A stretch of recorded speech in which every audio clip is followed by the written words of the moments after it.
folks, Scott with Leading Edge Archery again. Hey, with elk season fast approaching, you know, one thing that we want to talk a lot about is packs. Packs is one of the primary pieces of gear that you've got to have in addition to your bow or rifle to get you on an elk hunt and get you safely in and out of the woods, get your meat safely in and out packed if you get lucky to kill one. And plus, it's just going to be your lifeblood. It's how you are going to survive when you're on the mountain. Now, I'm going to talk specifically about backcountry hunting.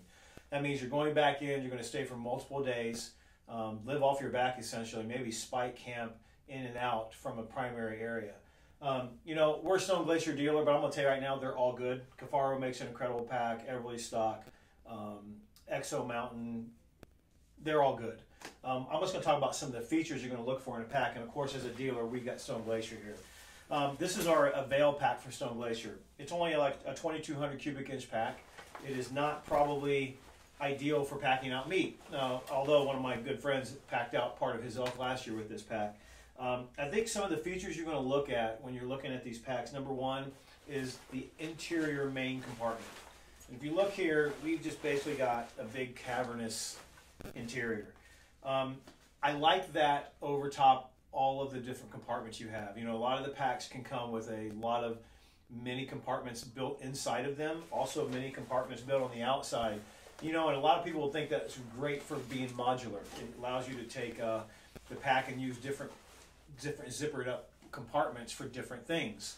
When all reality actually is doing is adding a lot of weight to the pack. If you look at packs that are built like that, and there are some out there, they're going to probably start around 7 to 8 pounds to dry weight. That's with nothing in them. You know, so that's 7 or 8 pounds of gear that you're now going to have to leave back if you have a certain weight you're trying to get to when it comes to building your pack. You know, my pack typically on a 4 to 5 day hunt will probably sit somewhere between 40 and 45 pounds. That's fully loaded with tent, all my food, all my gear, everything I want to need for that hunt for that 4 to 5 days. And having that big, large main compartment is the key. We're just going to stuff it and stuff it and stuff it. Because at the end of the day, you're just trying to get that stuff up to the mountain to where you're going to camp out of, and then you're going to go hunt from there. So having all the mini compartments really is just an added weight. A lot of people ask me, well, why does it add weight? You know, every time you put a stitch in this pack, every time you put a zipper on it, every time you put the waterproof zipper lining, you are adding weight to the pack. And you get 20 or 30 of those on there, you've got a lot of added weight at the end of the day. One of the other things that we look for a lot is how well the actual waist belt fits. This pack has got a great lower lumbar pack system here. This allows the pack to be extremely comfortable and to sit against your lumbar pad and make the pack comfortable when we get that belt around us. It gives us a lot of support on the back side.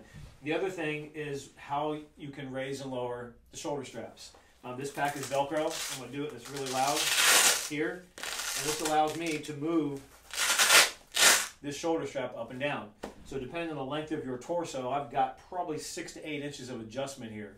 It's really key when you're trying to get the weight off your shoulders and get this pack properly fit. You know, there's a lot of videos out there on proper pack fit. I'm not going to go into that. I encourage you to go to some different websites like Stone Glacier. I think all the pack companies pretty much have them. You can YouTube a lot.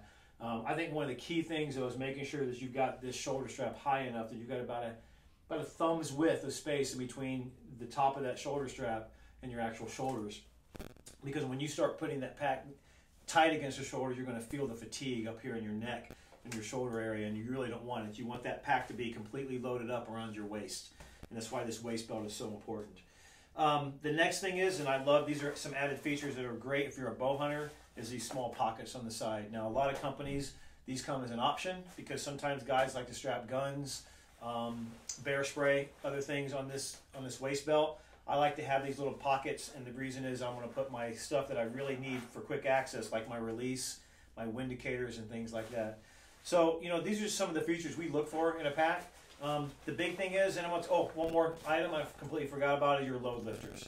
Being able to get the load that you have in here up and over your shoulders with these load lifters here is crazy important. There's a pack out there that doesn't do a good job of this, you know, and for me, it's not one of my favorites. Make sure when you put a pack on, you have someone kind of lean on it, lay on the actual pack part of it, add some weight, and see if these load lifters help transfer that weight up and over top of your shoulders. Crazy important when you're packing out 100 pounds of meat at the end of a long, tough hunt.